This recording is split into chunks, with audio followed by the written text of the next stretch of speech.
Welcome to Chit Chat, the encouraging one another podcast, where it's always about sharing uplifting, encouraging stories. I'm your host, Jody Sheffield, and where we have real conversations with people from all around the world, sharing their stories, what they've been through, what they've gone through. My mission for this podcast is to uplift and inspire and to remind people that their stories matter. Everyone has a story, and in a world filled with noise and negativity, this place is for honesty and to share hope and human connection with real stories. We shine a light on good and celebrate resilience and encourage one another to keep going. This world needs more encouragement, more kindness, more real stories that remind people that they are not alone. So, if you have a story you'd love to share, something you've been through and gone through, I'd love to have you on. Reach out to me and let's get you on Chit Chat. I hope in this episode and every episode you get something out of it. I just want to encourage somebody out there. We have great people sharing their stories and great music as well. You're watching Chit Chat, the encouraging one another podcast. Welcome back to Chit Chat, the encouraging one another podcast. I'm your host, Jody Sheffield. So glad you're here for another uplifting and encouraging episode. My goal each show is to encourage someone somewhere. Pretty simple, isn't it? And I hope that during this time today that people can be encouraged and inspired. And oftentimes people ask me, how many followers do you have? How many downloads do you have? Honestly, I don't know. Because I want to be authentic. I want every show to be from the heart. And if it encourages you, inspires you, that to me is what matters the most. So it's not a perfect podcast. I get tongue-tied just like the next guy. And each episode is from the heart. A lot of research goes into these shows. A lot of work goes into these shows, and formulating questions and interview questions, and just I love doing this and meeting people from around the world, hearing their story. And each week I'm able to shine a light on incredible people from around the world, sharing real stories of resiliency, of encouragement, of courageousness, and that's what I love about doing this show. And because encouragement comes in many forms, I also feature music by artists from all over the world and giving them a voice, a platform to play their music. So I'm very, very grateful and honored to be featuring a lot of music on this podcast. So let's settle in, take a breath. Let's get some encouragement going for you today. And in today's show, I'm excited to reconnect with a friend of mine. I had him on the podcast about 3 years ago. He's a former University of Arkansas football player. I live in Arkansas, born and raised. I live in Washington State now, but I watched him play college ball. I had him on the show a while back. Greg Thomas, and incredible player. He's a man of many hats, and we were discussing about some of his books. He has 2 books out, and we had a great, great time sharing, catching up, hearing about his books. So I'm really, really excited to share this show with you today. And great music lineup today. So today on the show, I have a featured former American Idol contestant, Cody Winkler. I got a beautiful performance by Lyn Sey, a brother-sister duo. And before that, our first song is from a local artist here in the PNW, the Pacific Northwest, and she has an incredible testimony and story. I'm looking to get her back on the show as well. But Meghanne Storey has reached out to me, and she has some new songs coming out. And I'll be playing her song today. And her story is very, very powerful and inspiring. And she was homeless for a bit. And through some ups and downs, she pushed through some hard, difficult seasons in her life. And I'm working on connecting with her and getting her back on the show. And every once in a while, a song comes along where it doesn't just fill the room, it settles into your heart. And I truly believe, the song he's sharing today does that. And this gentle, beautiful, crafted piece that she's about to share with you invites you to slow down, to breathe, and simply be in the moment. How many times are we just go, go, go, go, go? It's nice to slow down and breathe. So, Meghanne Storey's voice carries a warmth that feels like a quiet conversation with a friend over coffee, and a melody that moves with a peaceful, unhurried rhythm, a reminder that not everything in life needs to be rushed. This song captures the sweetness of stillness, the comfort of peace, and the beauty of letting life unfold at its own pace. It's the kind of song you lean into whether you're reflecting or resting or just needing a moment of calm in the middle of a crazy day. I'm sure we all have those. As you listen to this song, I want to challenge you to give yourself a minute or two and just slow down. Just breathe. Let the song speak to you. Let this music wrap you up like a soft breeze and remind you that slowing down is not only okay, it's necessary. So ladies and gentlemen, this is Meghanne Storey's song, The Soft, Slow Sway. You and me, we aren't meant to be, but we try to make it work incessantly. It's as if we just don't know how to let it go. I know I want peace from you and me. Here we go again, losing, adjusting, untie my ends. Anything to be okay. Walk a mile just to see you smile. Blood trailing for 1,000 miles as we drift away in a soft, slow sway.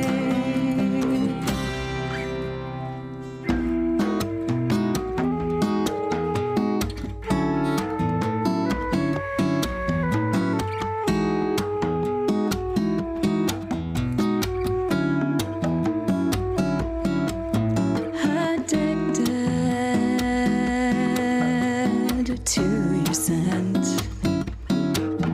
I cannot help myself when you stand at my fence.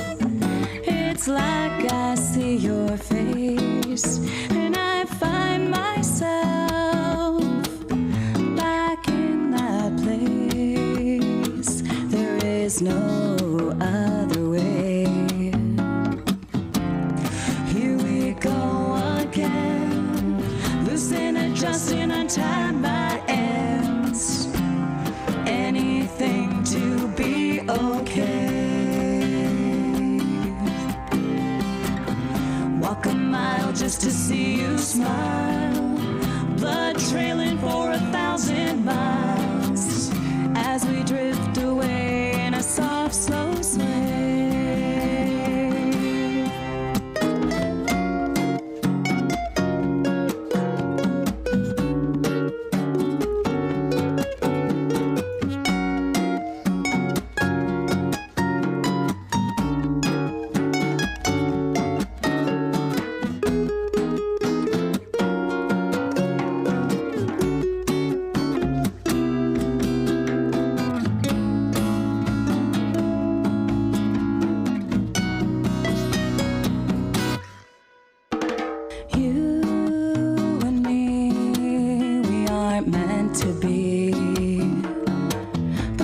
Try to make it work incessantly.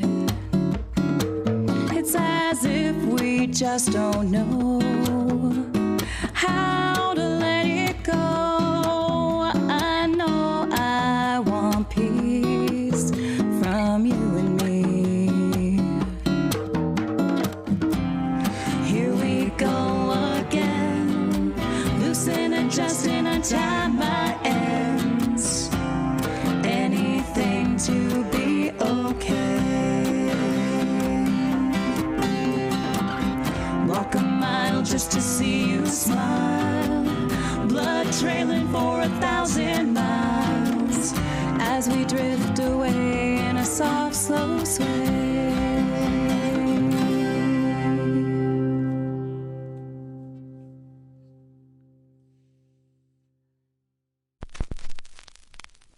Remember when we didn't need an algorithm to tell us what to listen to? We would just put on an album, listen to the whole thing front to back, no skipping. And somehow we survived not having music crammed down our throats by corporate algorithms. And we listened to songs that didn't suck. We found deep tracks, weird tracks, the ones that radio never played, and we learned every single word. Now, it's just the same 12 songs on repeat forever. So I'm building something different. XWPM Radio, a station for people who remember what music actually felt like. Deep cuts, B-sides, the stuff you forgot you loved. I'm getting ready to launch this on Kickstarter. So if you're tired of being force-fed the same playlist, go to xwpmradio.com/founding and join the team. Welcome to XWPM Radio, Beyond Radio.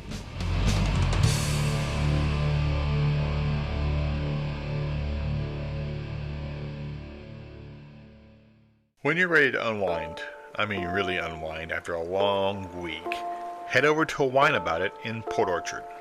It's the perfect spot to get a glass of wine, to enjoy lunch or dinner or a charcuterie board. Just breathe in the moment. Whether you're meeting friends, planning a date, or looking for a fun place to relax after a long week, we've had all those, haven't we? Wine About It has a warm, welcoming vibe with fun events happening every week. Great wine, great food, great company. What more do you need? Head over to their Facebook page and you'll see the many events they have, trivia and mahjong and all bunko, all kinds of cool stuff. Give her a call. Barbara, she's awesome. 360-443-2473 and go check out Wine About It in Port Orchard and unwind. We all have that coworker or that relative who thinks they know everything. Well, the Kids App Great Escape is ready to put that confidence to the test. Come on down and book a room with us. With 4 exciting rooms to choose from, it's a perfect spot for a family outing, birthday party, or just a team-building adventure that everyone will be laughing and thinking and maybe arguing about in the best possible way. Think of a team name and you could be on the leaderboard. See how well you do. If you're looking for something fun, something different, and something that gets you off your phone for an hour, or somebody else off their phone for an hour, the Kids Up Great Escape is the place to be. Book your room today at thekidsupgreatescape.com, and the only thing to fear is the timer. That's a Kids Up Great Escape in Silverdale. Today's guest is someone with an incredible story and even a bigger heart. Greg Thomas was born in San Angelo, Texas, and made his mark early as a 3-sport athlete and at the Central High School. And he went on to earn an athletic scholarship at the University of Arkansas, where he became the university's first black quarterback to hold that role and ultimately the winningest quarterback in Razorback history. For nearly 3 decades, Greg Thomas has served as Plano ISD community, working in student, family, and community services, while also coaching basketball and sponsoring the bowling club at Plano East Senior High. In his spare time, he is an award-winning author. That's right, of 2 books we're going to share about today, No Doubting Thomas and #Making Believers.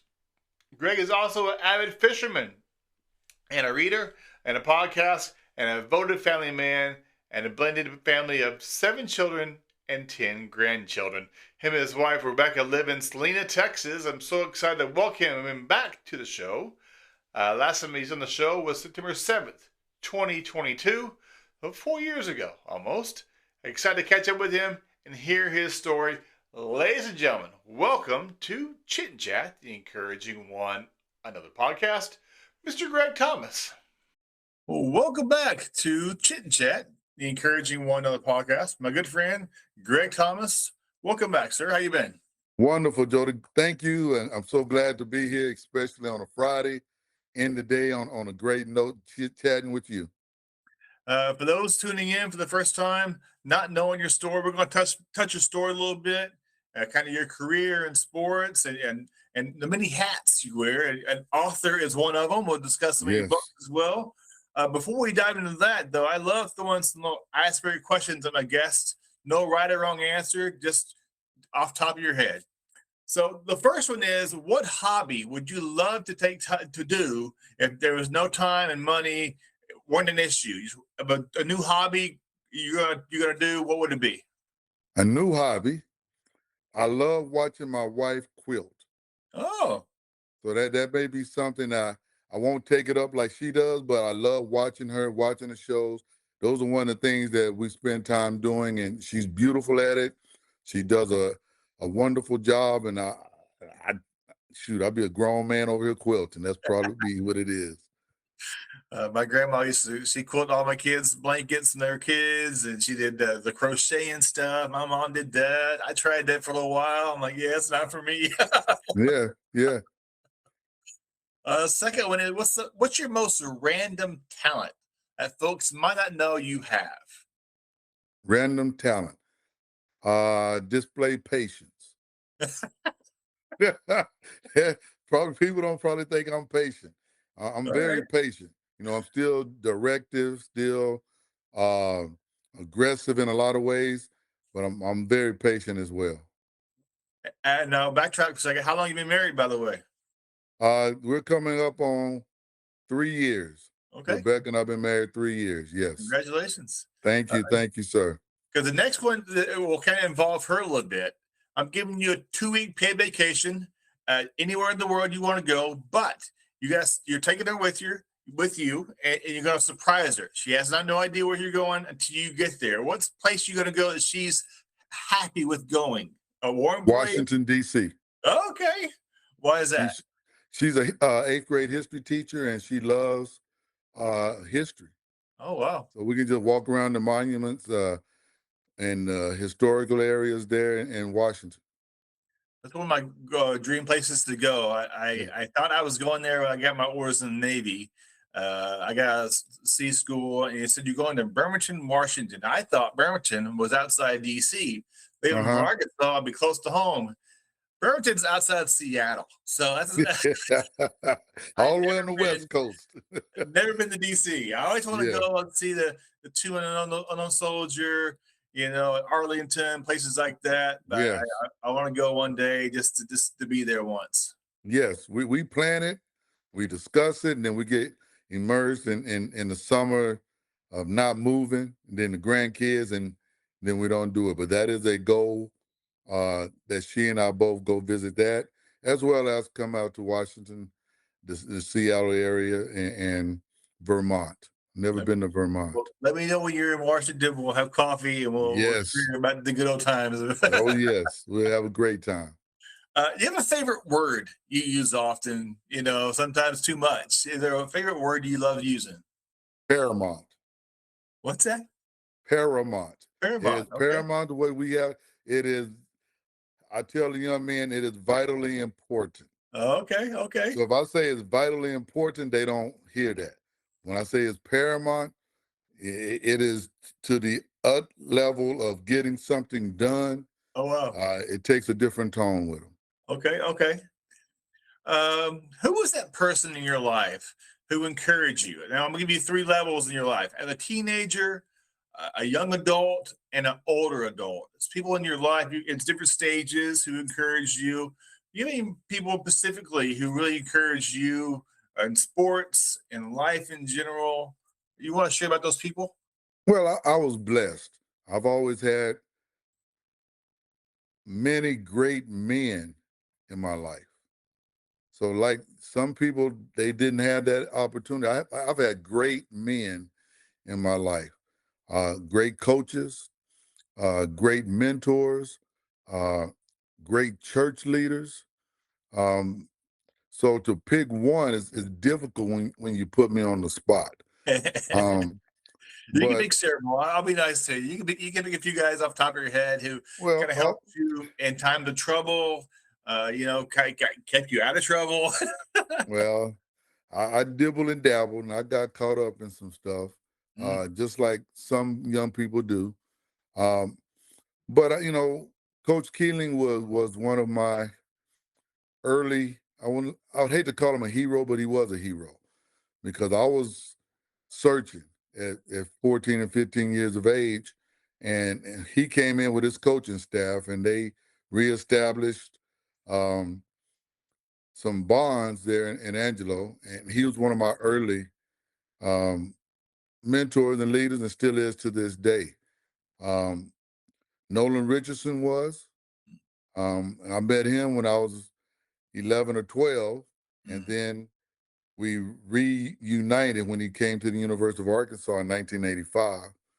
Um, so that was someone that I needed at that time. I already had a great dad. I had a great football coach, but we were missing each other in our thought processes.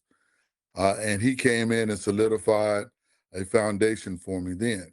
mm, Um, and my earliest and one of my father's player was Ben Kelly, who opened up the Boys and Girls Club where I learned to play sports. Um, Knowing his history and seeing him every day, and I was 5 or 6, he would pick me up and take me to the Boys Club. I'm not supposed to start till I'm 7, but I'm there at 5 and 6 years of age when he opens up the Boys Club. So those are 3 of my early uh, mentors, heroes, men that really took me by storm. Now, mm, when you say females, shucks, man, my mom is a great. Uh, my grandmother and her livelihood and things she worked through and what she did here in Dallas was unbelievable. mm. Yeah, it's amazing. We have a core group of people who Hmm. help you through trials and tribulations, to being stupid, Yeah. Yes. and, Yeah. and man, you kick in the butt. Let's rewind a little bit. When you start playing sports, when you realize that it was something you were truly passionate at? At 5 or 6 years old, when you're going to the Y, or as a little older? About 7 or 8. Okay. I figured as when I was 7 or 8, I just enjoyed the feeling of being out there. I enjoyed playing and competing and running around the neighborhood and playing other teams. Um, I didn't have the luxury like some guys do. They wait till a certain age to play. We began playing early, and then we couldn't form a team because we were too young. So they put us on the first available team that was close in age, and so we had success playing with those older guys. And then when I played with my own age group, it was it was easy. So once you learn to play against bigger, faster, stronger, then you play guys that are still trying to develop. It's a different game. But I instantly knew that where I had deficiencies and fears and doubts and whatever it was, school, talking to people, standing up in the classroom, I didn't have that on the field or on the diamond or on the basketball court. Hmm. Sports teach us about discipline, teamwork, resiliency. What are some of the biggest lessons you learned when you carried that into your athletic career? I'm sure respect, I'm sure teamwork, accountability, probably. What are some ones that really, really, you stuck out to you as you got older and maybe went to the University of Arkansas and you Yeah. set your foundation? Work harder than the next person. Mm, true. Work harder than the next person, especially in a competition uh, scenario. You don't only have to work harder, you have to be better. You have to prove that you're better. So Mm, then you have to be accountable. There are so many words that can describe the characteristics of being good. Some people are just good, don't have to work as hard. Other people have to work twice as hard and may not be as good, but mm, they can also be foundationally set. They can also be accountable and you use the word resilient. Well, everybody can be resilient till you can't be resilient. mm, You know what I'm yeah. saying? It's like the rubber band. You can keep pulling it, you keep stretching. Eventually, that rubber band is going to lose that elasticity, and then it's going to start tearing, ripping, and falling apart. Yeah. So you would like people to be resilient, and you try to build resiliency, but resiliency comes from just repetition and confidence. Mm. And then when you get confident, then the sky's the limit. Then you can play free. Once you play free, and you don't have the doubt, you don't have the fear, you don't have those thought processes that you can't accomplish something, then the world opens up. You were the first starting Black quarterback at the University of Arkansas. I'm sure you faced some tough challenges. You had to push through. What really got you through those hard points of I want to say resiliency? Yeah. You fought and you fought and you fought, and you became the starting quarterback. And I'm sure there's struggles along the way, but you pursued. I watched you play a little bit in college ball. I love watching you on the field. You were just like a gladiator out there. It was fun watching, man. Well, I appreciate that, and let me be honest with you. I was the first in my high school in San Angelo, so the groundwork had already been set. Okay. Now you're just still playing the game. The game doesn't change. Mm-hmm. It's the thought process of the people around the game, as well as those that aren't in the game. But the game is still the same. So there are some myths, there are some stereotypes, there are some things that they're just out there. But the game is still the game. I never had a problem with the game. If there was some areas that I wasn't as good as other people, I worked at it. I put in that time, I figured it out, and still played the game. But it's the thought process of other people. And those are the ones you have to let go of. Those are the emotions and the thought process you have to battle through. And you hear everything. People that say they don't hear stuff, they're lying to you. You hear it all. It's how do you adjust and how do you cope? How do you work through some of those situations? It was no different at Arkansas. The game is still the game. I just got to learn my coach. My coach has to learn me. Then we got to learn how to work together. Mm-hmm. And if you're not on the same page, then there's going to be issues. Yeah. And sometimes we weren't on the same page. And it wasn't that the game was different, because I could still read a defense. I could still throw the ball. I could still change plays and things of that nature, right? Mm-hmm. That's not what the situation was. Does this person have the same confidence in you in this situation? Do you feel comfortable running this play? Those are the things you got to deal with. Right. And like I said, but the game with the one-on-one, the individual on the team, that never changes. Mm. What are some of what offense did you guys run? Do you want wishbone? Was that one of the offenses you ran, or what kind of offense? It was called a wishbone, but Hatfield's version was the flex bone, so we can be able to throw the ball out of it, which we could once we figured out that we can put 4 receivers in a pass route instead of having 2. Right. So we don't think about it how it really was. If you have 5 offensive linemen, a tight end, and a wide out, and you run into the short field, your area of throwing the ball is smaller. Mm-hmm. And then you have to change your alignment and your stance and things of that nature. Well, it changes the area, it changes the angles, it changes all of that with big, fast, strong, quick, athletic people. I love watching the wishbone in college. And it's so fun to watch. There's so many intricacies, routes. You got to be quick getting the ball off to one person or the next person or running it. I was a big fan of that. I know they'll run in the NFL, but college is fun. It was fun to watch back in the days. It really was. Still fun. I watched the game today. Limbo Parks, one of my teammates, one of my best friends, sent me a video today. I never seen it. Been 43 years. I've never seen that game from another team's recording. I thought it was interesting. Listen to the commentators, and then watching the game, and then you sit back and go like, well, dang, that was me. You sit back. I do. I sit back sometimes and go like, really I was out there. Because you get. I try not to be big headed or think too highly of myself. Try to be on an even keel. Yeah. Try to teach us our players to be on the even keel. Never get too high. Never get too low. But sometimes you get in awe, And today I sat there going like, "Dang, I never seen this game. Oh, that's us."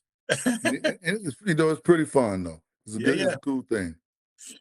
A few years ago, you started being an author and you wrote some books. What inspired you to put pen to paper and write? I had teammates that inspired me to do it. They encouraged me. They talked about it for, like I said, 30 years.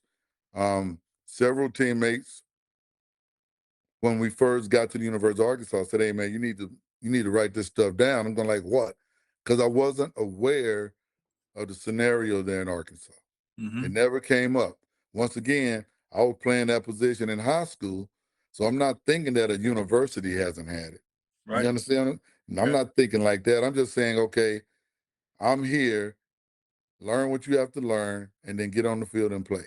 Mm-hmm. Be a sponge as much as you can. I did not, I didn't know the history. Did not know the history. Teammates told me the history. Mm, I had teammates telling me that they're going to move you, they're never going to play you, they never played anyone at that position. Guys that grew up in the state. So, once you work through those things, outwork them, make more plays, know what you're supposed to do, make adjustments, etc. Then you get the opportunity. I got the opportunity, and once I got the opportunity, then everything else worked itself out. mm-hmm. Share about your books you have. Yeah, I have one that you sent to me last time we spoke a few years ago. Share about that one and your newest book as well. Okay, the first book was No Doubting Thomas, chronicling my 4 years at the University of Arkansas, and we talk about the highs and the lows, the teammates, uh, the bonds that we made, the coaching staff, mentors that I had in terms of. I was around Frank Broyles, Norman DeBryan, Nolan Richardson, Ken Hatfield as head coaches. Oh, I forgot Coach Sutton in basketball. Oh yeah, yeah. You know, on our campus. All right, it's amazing. Oh, I also forgot we were winning. Coach McDonald with track. I ran out there for a That's right. national ranked programs. And honestly, I took a lot of that for granted. I Mm, didn't appreciate it because I was immersed in trying to do what almost every player that wants to do when they go to school, is be on a good team, help a team turn around. So mm-hmm. that's what the book is about. The mentor, the teammates, the friendships. Um, it took 14 months to put it on paper, but it was 40 years in the making, Oh if you wow, can imagine. that's Um, crazy. And so, I teamed up with Leland Barkley, and Leland Barkley is a Hall of Fame writer, a sports writer in Arkansas, and we teamed up, and we came up with a framework. We discussed um, how we could present this in a way where it can not only be readable, but high school kids could read it, and it could be put in libraries and Mm-hmm. things of that nature. And the book did okay. It won 5 different awards. It was book. It was up for a couple sports book of the year, and it gave me a little insight. And it was, in retrospect, it was therapeutic. Mm, You know yeah. what I'm saying? Um, there are things I could have put in the book, should have put in the book, but those weren't my stories to tell, so I didn't tell those. I just gave the version through an 18, 19, 20-year-old kid just wanting to play football and trying to make his team, his adopted state, the best they could be. And that's what, No Doubting Thomas was. That's Mm. why I call it Hog Whisper. That's me, that's me Love putting my thought process out there and just sharing those thoughts and those emotions. it. I showed you earlier, but yeah, I'm wearing my hog shirt. I see My that. mom and dad got me to me. I'm born and raised in Arkansas. I left when I was 18.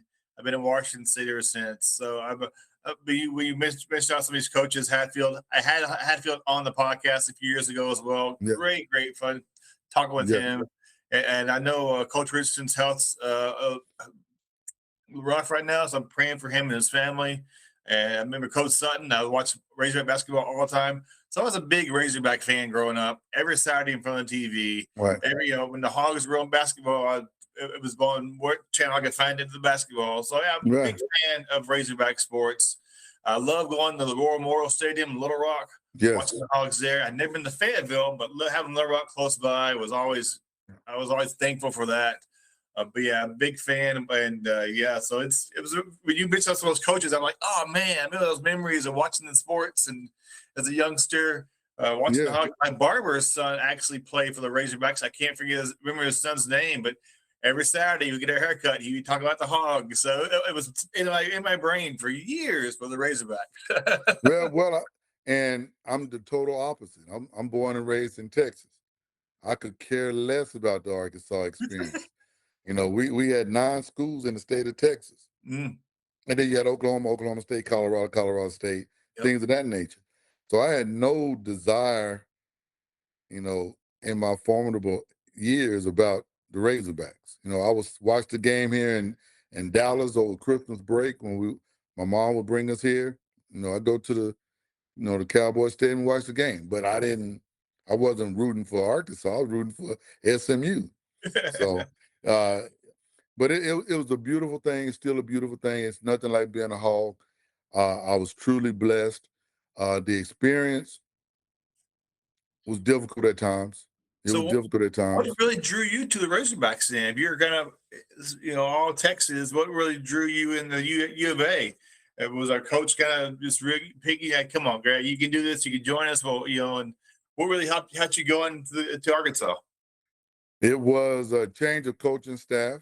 Okay. Hatfield was coming from Air Force. Coach Holtz, who I talked to a couple of times, had said he'd be at Arkansas forever, and then 3 weeks later he was gone. So my head coach reached out to Coach Hatfield after the signing period, and Hatfield said he'll allow me to play quarterback. Oh, wow. That's awesome. So if I'm going to play quarterback, yeah, I'm going to take that over playing DB or point guard, whatever else I had going on. And it's amazing how college ball is today with the NIL. When Coach Hatfield and I were talking about this, he goes, I don't know how people even do it these days with the NIL and with college and money everywhere. I mean, it's insane. It was the same thing. It was just illegal. So the money and stuff was still the same. Everyone was still doing the same thing in those days. Now it's legal today. I'm just being honest with you. It was still going on back in those days. And some teams got busted for it. Like SMU had that ban. Everybody in Southwest Conference. That's why there's no Southwest Conference anymore. Yeah. Every team was involved with it. That's crazy. Yeah. And what's your other book too? Your other work I think you won 10 awards with your newest book, correct? It's 11 now. And it was so many good things are happening right now, not only with the new book, the title is #Making Believers. And that is over. You can look over the top of my show. You see us at the state tournament. See the little basketball there, the state championship ring. In 2023 and 24, our basketball team was, I almost said fortunate. We weren't fortunate. They were pretty dang good. And they worked their butts off, and they earned the right. And we were 40-0. Won a state championship here in the state of Texas. Wow. And it was the first time in 20 years anyone at the highest level had won a state championship, but we won it pretty convincingly. We had like 30 games where we beat everyone by double digits. So it was a great job with some great young men that eventually learned to trust in each other enough that total sacrifice was the key. And,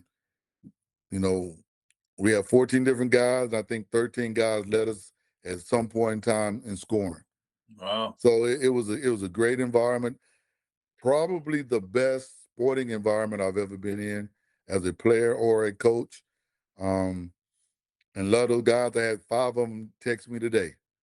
So we're gonna can we come shoot in the gym today? Want to come hang out? And it was just a joy to be around.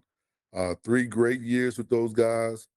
And I think 2 or 3 of them I have a chance to play at the next level. Things go their way. Nice.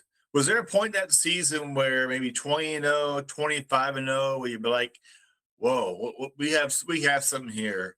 And was there a time of you might have won a close game that you or your halftime was close, and you had to really dig in together and pass the ball and take your time? We had 2. Come on, Joe. Hold on. I'm telling you, we're 40-0. We played 31 of the 40 games on the road. Wow. Okay, we went because the team was built for the championship. All right, no outside pressure, no outside students coming in. These guys that grew up within 5 miles of each other. So Wow. you talking about having a real team atmosphere. And when I say we had 25 games where we beat people by double digits. I'm not talking about 11 or 12. I'm talking about 20, 25 points. All right. We went to Arkansas, won the Fayetteville tournament, beat 3 of the top teams in Arkansas, went to Oklahoma, beat 2 of the top teams in in Oklahoma, and then beat the number 1 team and then the number 2 team at the time for the state championship. Played 17 state-ranked teams and beat them all by double digits. So it was a dominating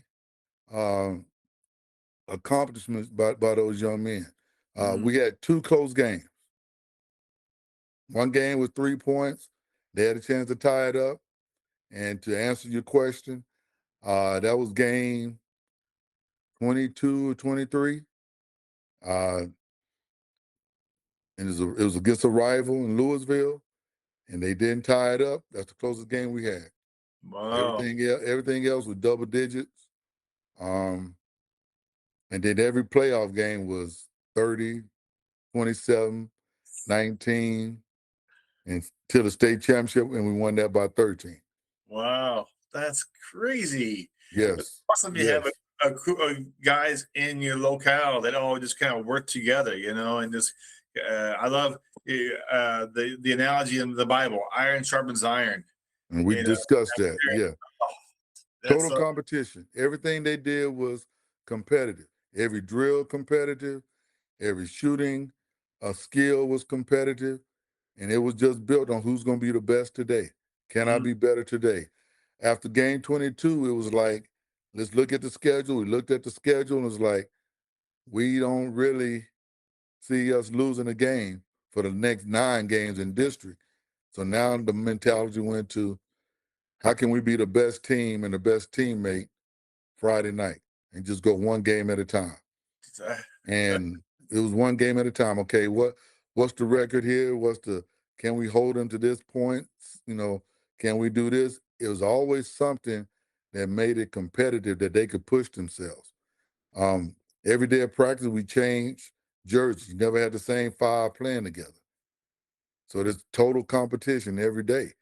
And then when we get in the game, your job is to do what the other person wasn't doing, or you go relieve him. And then let's just, this 3 come in. Now we need to raise the intensity. You need to be faster, stronger, whatever the case may be. right. And they bought in. And it won't be broken in the state of Texas. It can only be tied. That's 40-0 will never be broken. That is insane. Yeah. Let's go back a little bit. What got you from football to basketball coaching? What got you in the coaching, young man, and really kind of building up, helping guys be responsible and accountable and stuff like that, kind of carry over from football? Well, it's the same principle, but I was pretty decent at basketball in high school also. I had basketball opportunities, but I didn't follow the basketball because how many people can be or had the opportunity to play quarterback in college? Yeah. 125. You know what I'm saying? So if I could be one of the 125, which I was one of the 125, I was one of the 1 in 12 that were black playing at that time. That's a crazy number, but that was the goal. Yeah, yeah. So the same principles apply in basketball, football, and baseball. Um, it happened that when I took the job with the school district, um, that position opened up, and the basketball coach came to me and said, "I need you to be my assistant. Are you willing?" And I said, "Man, I got 3 kids at home. Heck yeah, I'm willing. Heck yeah, I'm willing." So it was a great, I don't want to say diversion, but it was a great opportunity to give back, to learn, and an escape. Because I went to the district at a time that we were in a peril in Plano. We were dealing with heroin and cocaine, and young people were dying, going to jail, et cetera. And I was coming from a treatment facility background.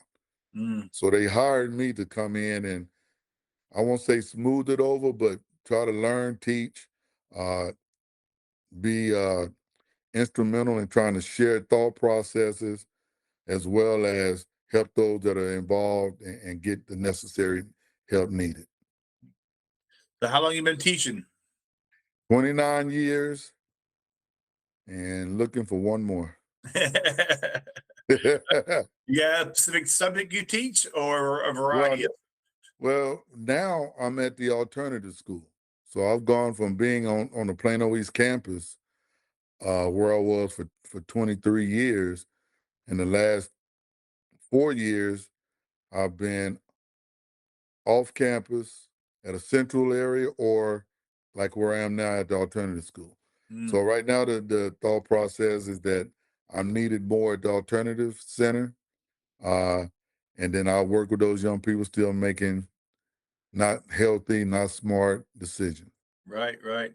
My mom was a teacher's aide for 20 or so years. Yeah. Might get that wrong, Mom. Sorry. She does watch occasionally. And so, and my dad was a volunteer firefighter and worked for Southwestern Bell. So I couldn't get in trouble in school or out of school. My dad would find out, Mom would find out. Yes.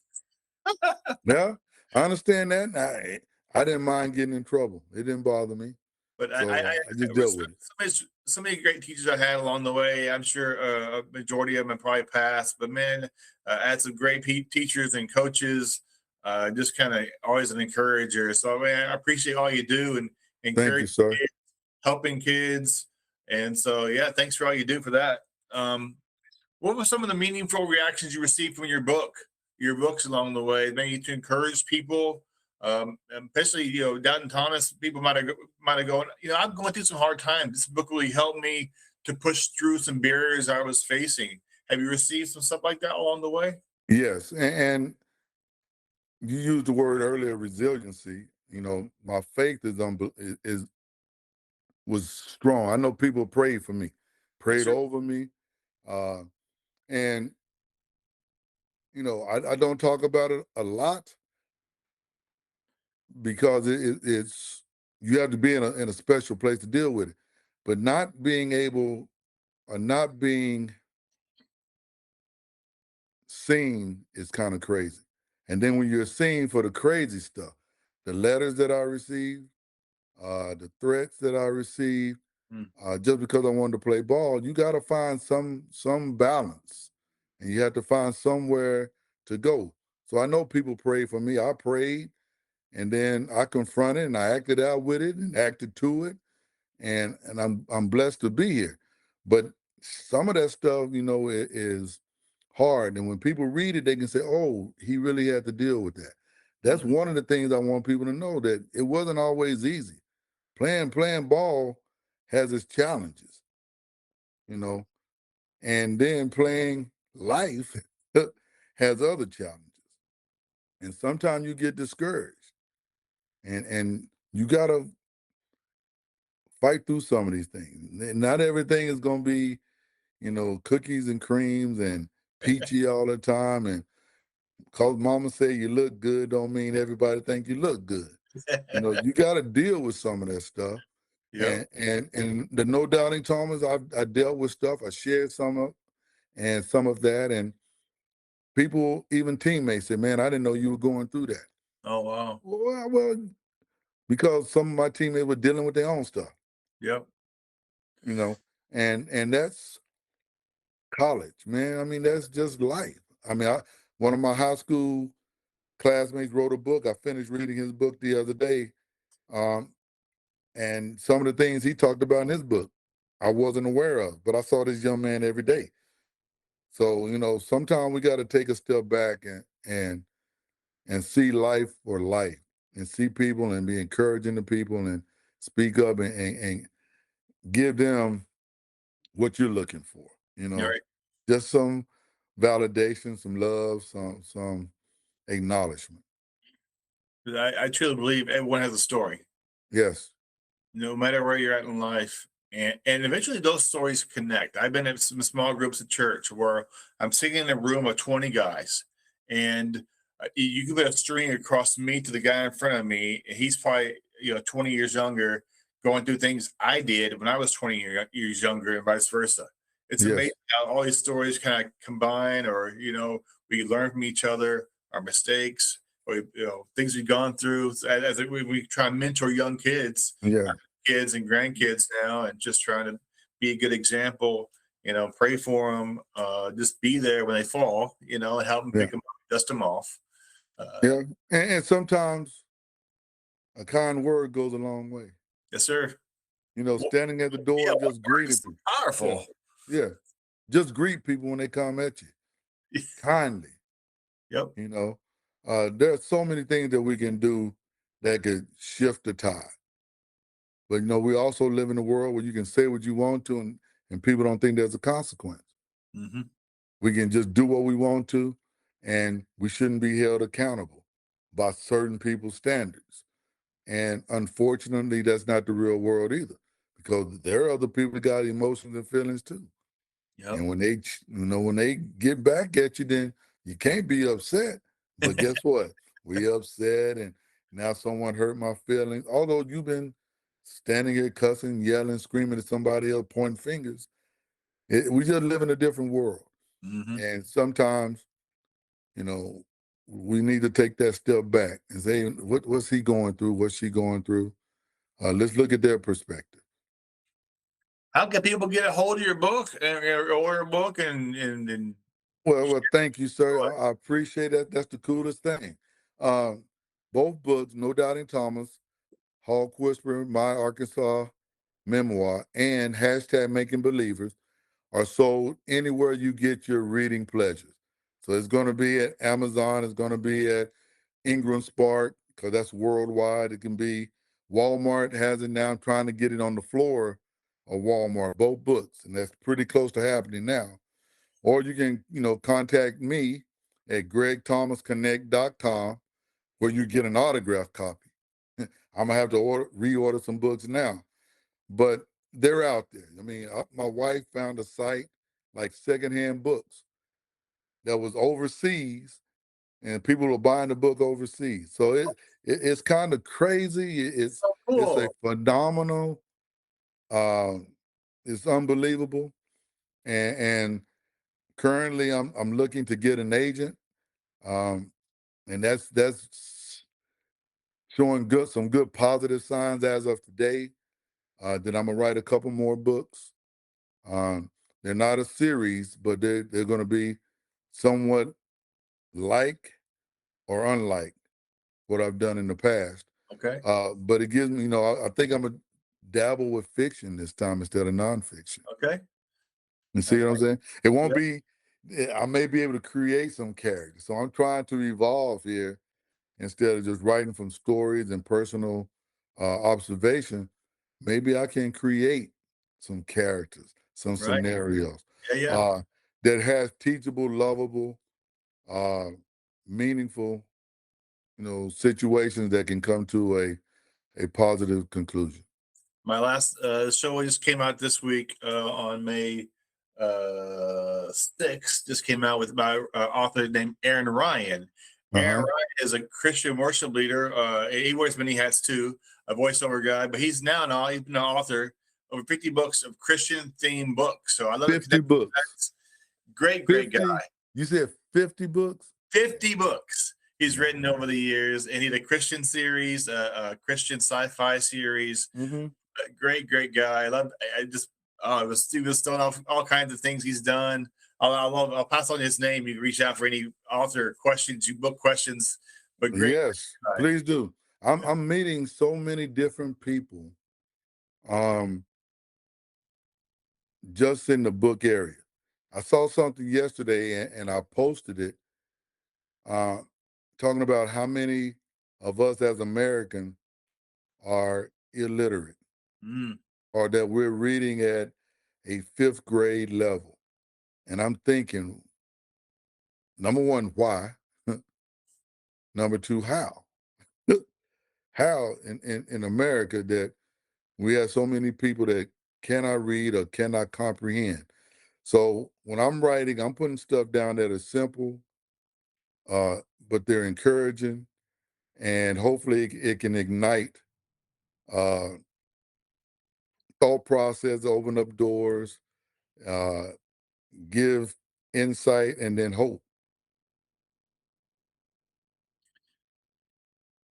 Have you ever considered, will you ever consider maybe if someone says, I want to make your books into a movie? What would that be like? It's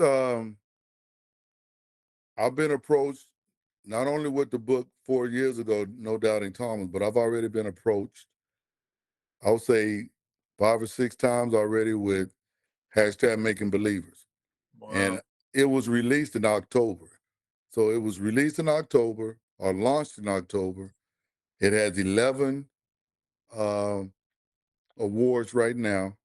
It may, or it has a capability of 3 or 4 more that I've entered.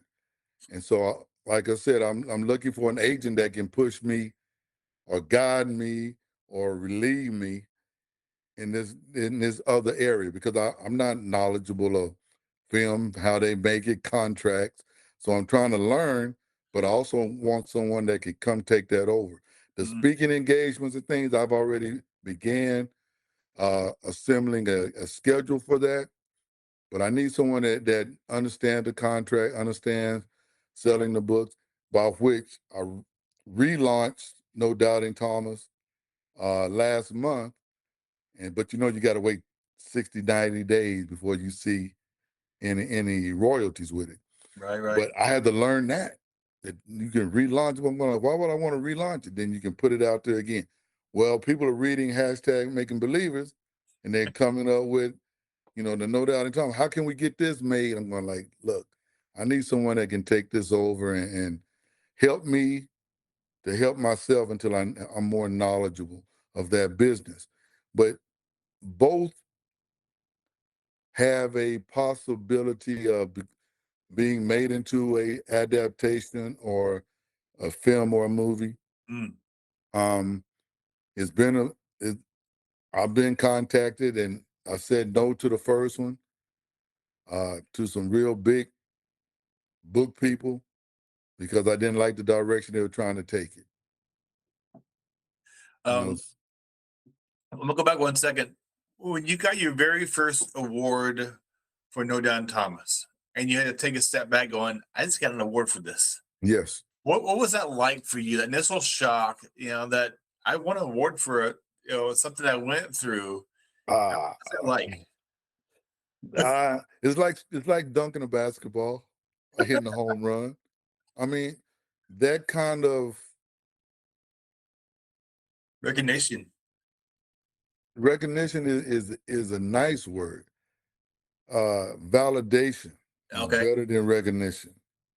That you put something on a piece of paper and people, a certain panel or a certain group or somebody appreciated it, liked it, and thought we can put something to it. Mm-hmm. And it was a shock, but then, okay, wow, let me enter this one. And then nothing. And let me be honest with you. The competitive spirit thinks it should be, but was it? I don't know, because so many other people can write and phrase and tell a story in a different way Mm-hmm. that they could bring it to life. So I'm learning on this first book. But but it's still my story. So it was pretty good to see it. You know, American writers, they recognized the first one as a finalist and then put it into their sports book of the year competition. I didn't win, but it was still recognized or acknowledged. So I'm excited. This last book, it is, I expect it to win now. Mm.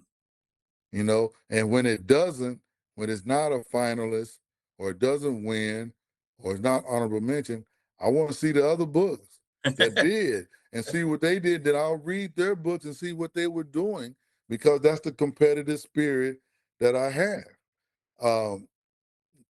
The good and the bad. You know, the bad is you're thinking too much about it. Mm-hmm. But the good is that you've done something and people appreciate it. Right. Like today, and today I received a 5-star from the Reader's Favorite.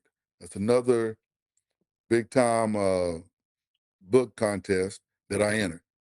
So they did a review and they got a 5-star. Man, I was excited. I'm going like, oh, well, 5-star, does this mean it has a chance to win the next one? Or, you know, instead of just saying, hey, take a step back and, you know, appreciate it, Yeah. I'm thinking about something else. And, you know, that's the competitive nature. I have to work through that. And I have to, you know, appreciate, because so many people write great books and they never get recognized for it. Mm-hmm. Mm-hmm. Or they don't sell many copies. So I don't want to think that I'm being, you know, overly competitive, but I am competitive. Mm-hmm. To yourself? But I have to. That's the motivation that I have. But like I said, it's 111. It has a good possibility of winning 14 awards. How many people can get 14 awards for something and it Yeah, not turn into something a little bit bigger? that's And crazy. so, you know, you pray for good things, you pray for little things, you pray that you use it correctly. Yep. And those are the things that I pray. I would love for it to be a bestseller. And it may be a bestseller. It may not be a bestseller in my time frame, but it may become a bestseller. You want the awards, you want the recognition, but you want it to be truthful and honest. And those are the things that I'm most proud about. But there are so many more people out here that write wonderful articles and books and never get seen. So I'm Mm-hmm. appreciative and I'm blessed in that area. And then I'm gonna do something good with what the good that comes out of it. I do the best I can to help promote your books. Thank you, sir. Shoot me a message or something. I love to carry it on. I have a lot of I don't say followers, people who follow me and check out my content of encouragement, positivity. I love to get it out there for you as well. I'm the same way with my podcast. You know, my Yes, podcast sir. is perfect. It's not. You know, I have issues. I talk too fast. I'm from Arkansas. Duh. And Yeah. so, but you know what? I think my podcast rises above the rest because my heart is 100% into this. I love Yeah. people hearing their story, what they've been through, what they've gone through, and sharing it with the world. I think that's so cool. We have opportunity to do this now. Video. The last time we spoke, it was over the phone. So now I can Yes. see your face. I can see it's nice seeing the faces when you do this. So that's kind of why I do it. And I've been nominated a few times for an awards too. Yes, Not, sir. not one, but I'm like, I've been nominated. That's freaking cool. Yes, sir. That is unbelievable. And I follow you all the time. And I try to make sure that I comment on it, because when you have like people and you like and appreciate what they do, you want to make sure you acknowledge them. And you've been unbelievably supportive of me, and we had some familiarity. We both the Razorbacks, and you know there's some comfortability there also. But you're doing a wonderful job, and let me be the first to tell you, I appreciate what you're doing out there. Chit Chat is phenomenal, and people need to tune into it. Thanks, sir. Appreciate it. And it's always fun talking with you. I love seeing your Yes, sir. background. I love your heart for people. I love that you just you try and help young men of all ages, and just be your dad, a grandpa like I am. We're kind of in the Yes, same sir. of life. and just try to make the world a better place, man. So thank you so much for the time today. I really appreciate it. I hope we can stay in touch for future books, and just I can help any way I can. Always, always. GregThomasConnect.com. Check it out. It's being optimized right now. So it's about to do all this technology. I don't understand all that stuff, but it's being optimized now, and it should be faster so people can see and get what they need. But like I said, I appreciate you, Jody. Thank you, sir. Keep doing what you're doing. God is good, and God bless you and what you're doing, and people should tune in. Thank you, sir. Thanks so much. Our second song I'm featuring today is I'm excited to be sharing their music. A duo called Lyn Sey, and they have a great sound that blends emotional and depth, truthful storytelling, and they've still been carrying out a space that feels refreshing and deeply relatable. This brother-sister duo is definitely going places, been recognized for many awards. Today I'm sharing their song This Way, a beautiful crafted piece that captures the tension between the struggle and strength, and the quiet courage it takes to keep moving forward. It's a song filled with vulnerability, reflection, and a message that speaks to anyone who's ever had to find their footing again. I'm sure most of us have been there, haven't we? It's also the ability to rap real emotion and to melody makes their music stand out. I'm honored to feature their work today and can't wait for you to hear it. This is Lyn Sey, their song, This Way. Another sleepless night, regretting how it all went down, when I didn't stop to listen and let my anger wear you out. Now reaching in the darkness, reassured that you're still near. Pray I never find out what life's like if you're not here, 'cause I never wanna make you cry or ever make you think that I'm not trying. I don't want you to ever feel that my love's not real.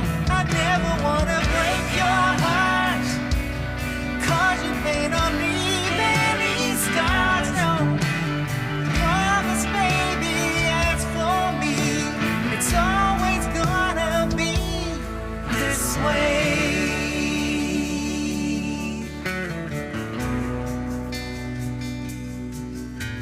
Sunlight sprinkles through the blinds onto the bed we share, pushing back the shadow memories of last night till they're not there. I see you slowly wake up and I brush away a tear. Wrap my arms around you as I whisper in your ear that I never wanna make you cry or ever make you think that I'm not trying. I don't want you to ever feel that my love's not real. I never wanna break your heart, 'cause you may not leave any scars, no. I promise, baby, as for me, it's always gonna be this way.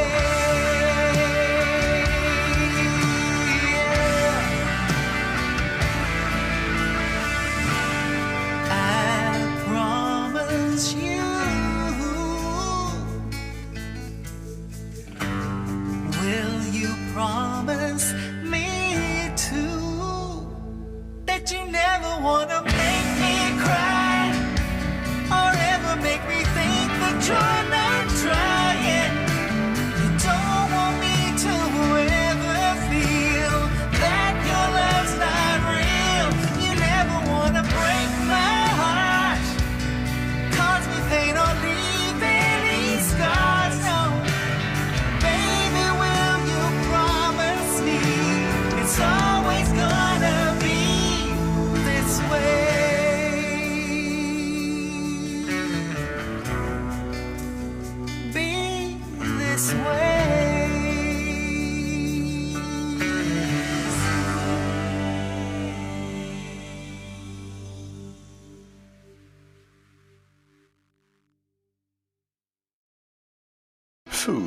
is one of life's best encouragers.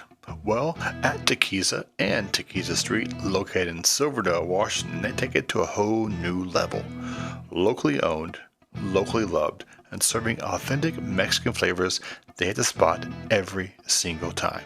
Now, if you're a breakfast person like I am, Tequiza Street has got you covered with the greatest tasting breakfast burritos around. You need both hands to dive into, as well as some great lunch selections as well. And Tequiza, and located in the Kitsap Mall, has 6 different kinds of tacos for you indecisive people like myself. A little bit of everything. Fresh, flavorful, and made with heart. Support local. Eat well. Check out Tequiza. Their phone number is 360-317-0146, or Tequiza Street. Their number is 360-914-9152. Check out their Facebook page as well for great menu items. That's Tequiza and Tequiza Street, located in Silverdale. Alright friends, let's talk donuts, because sometimes encouragement comes in the shape of a circle. Yes, Lone Star Donuts, with locations in Silverdale and in Port Orchard, Washington, are serving up nearly 50 incredible flavors, all made fresh every single day. Whether you're a glazed fan or a maple bar loyalist with bacon up top, of course, or someone who's just trying something new every visit, Lone Star Donuts has a donut with your name on it. Come on by, grab a box for the office, surprise the family, or just treat yourself. You do deserve it. Fresh, local, delicious. That's Lone Star Donuts. You can call them in Silverdale at 360-204-5021 and place your order, or in Port Orchard 360-443-2600. Also check out their website, LoneStarDonutsWA.com. Great tasting, made fresh donuts. That's Lone Star Donuts. Today's Mental Minute. It's a reminder that mental health matters. And so do you. Wherever you're at in life, wherever you're thriving, maybe struggling, or somewhere in between, your feelings are real. Your story is valid, and you deserve support. Life can be heavy sometimes. The weight shows, and sometimes it doesn't. But one of the most powerful truths is we can hold on to this. You don't have to carry everything by yourself. So many people try to be strong on their own. They think reaching out means they're failing, or that their problems are too small or too much. But the truth is, reaching out is one of the bravest things you can do. Talking to someone, a friend, a family member, a counselor, someone you trust, can be the first step toward healing, clarity, and hope. So if you're listening today and you're going through something heavy, if your mind feels loud, if your heart feels tired, let this be a reminder. You are not a burden. You are not invisible. You are not alone. There are people who care about you, people who want to listen, people who want to walk with you through the hard, difficult seasons you're facing. If you don't know where to start sometimes, right? Start small. Send a message. Call someone. Tell someone, hey man, I'm having a rough day. That simple step can open a door to connection, comfort, and support. Your mental health matters. Your voice matters. You matter. So, take a breath, take the next step, and remember, you don't have to do it alone. That's today's Mental Minute. Our last song I'm playing today is from a former American Idol contestant. Today I'm excited to share his music, Mr. Cody Winkler, a rising independent artist known for his heartfelt songwriting and honest, down-to-earth storytelling.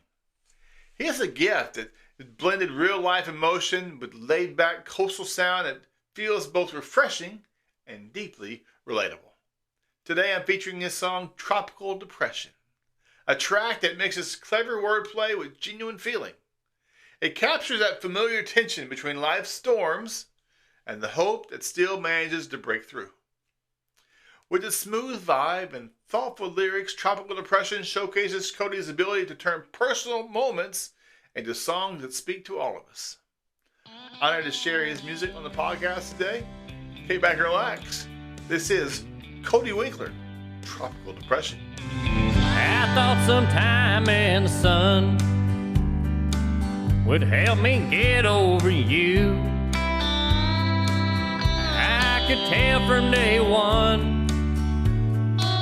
this is a place meant for two. Now here I sit on the beach, watching the tide ebb and flow. I booked my room for a week, but now I'm ready to go. I'm in a tropical depression. I've got the blue water blues. Can't shake this loving you obsession. Can't stand the sand in my shoes. 'Cause it's forgetting you vacation. It's just a fool's holiday. If I can't get over you, this tropical depression's gonna blow me away.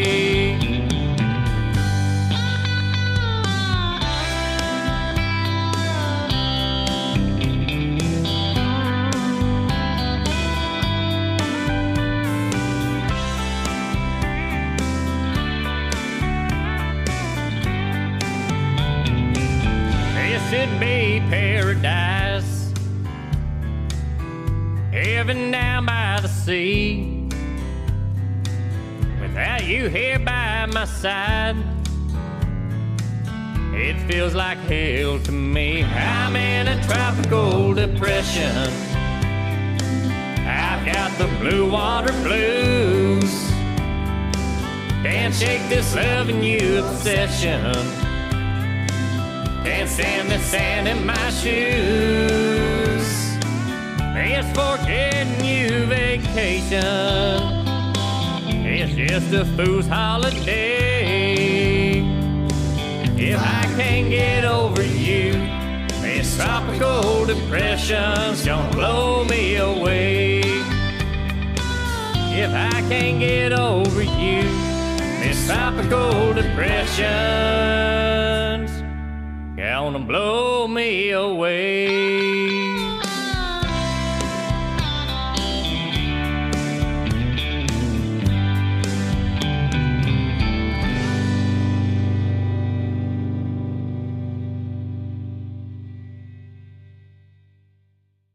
As we wrap up the show today, thank you so much for being here, watching and listening and being a part of the show. Thank you to my guest today, Mr. Greg Thomas.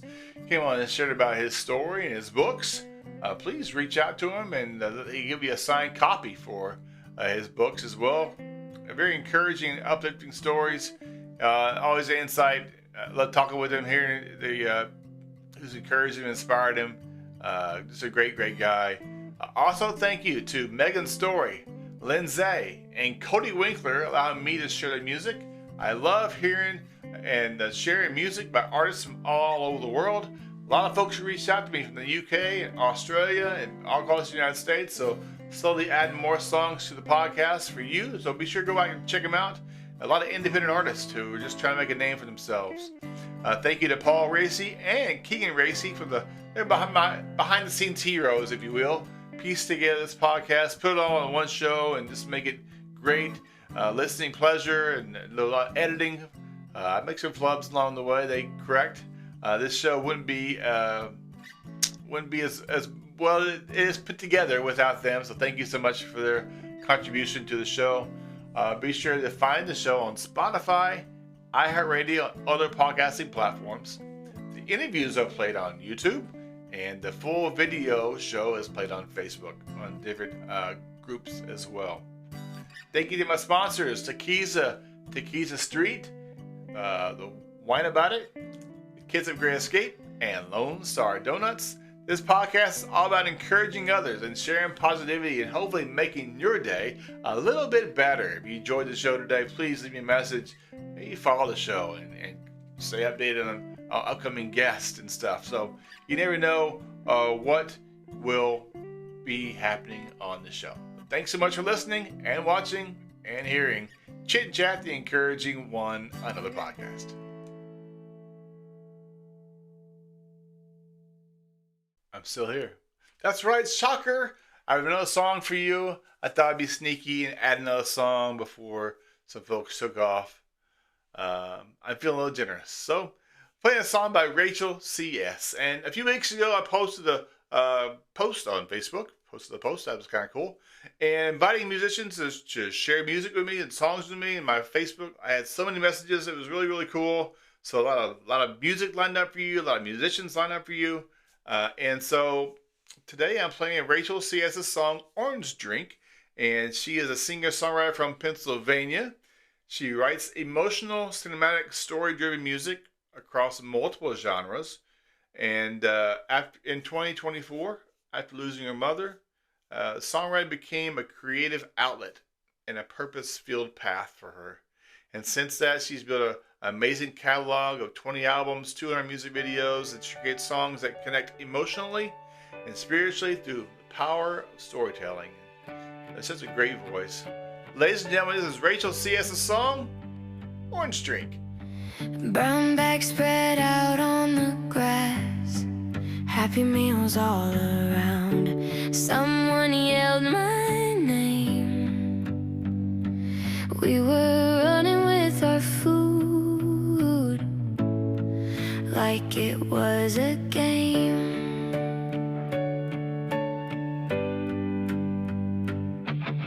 The fries were never hot enough, the napkins never stayed. That orange drink tasted weird, but we drank it anyway. Someone dropped their cheeseburger, we laughed instead of cried. There was ketchup on your shirt and sunlight in your eyes. No one talked about tomorrow or asked what came next. We didn't know we were living inside a memory yet. We sat on logs, we shared our fries, we laughed until the time slipped by. Sticky hands, paper cups, somehow that was enough. Didn't know what we didn't have, didn't know what we could lose. Just kids on the grass, drinking orange drink and truth.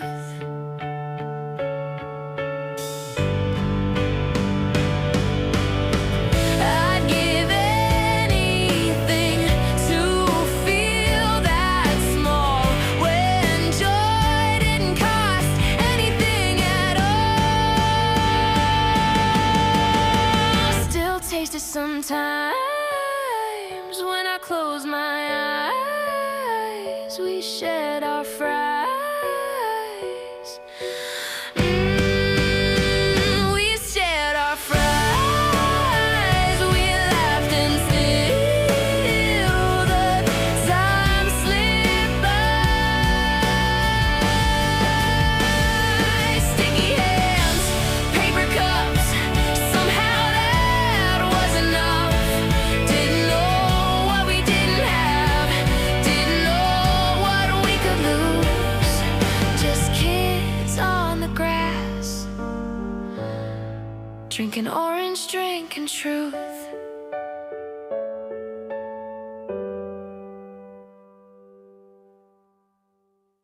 What a great song, Orange Drink. Thanks so much for joining us and listening to the show today.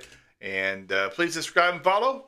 I'm Jody, the host of Chit Chat, the Encouraging One Another podcast. Well, it's always about encouraging others. We'll see you next time. Take care of yourself.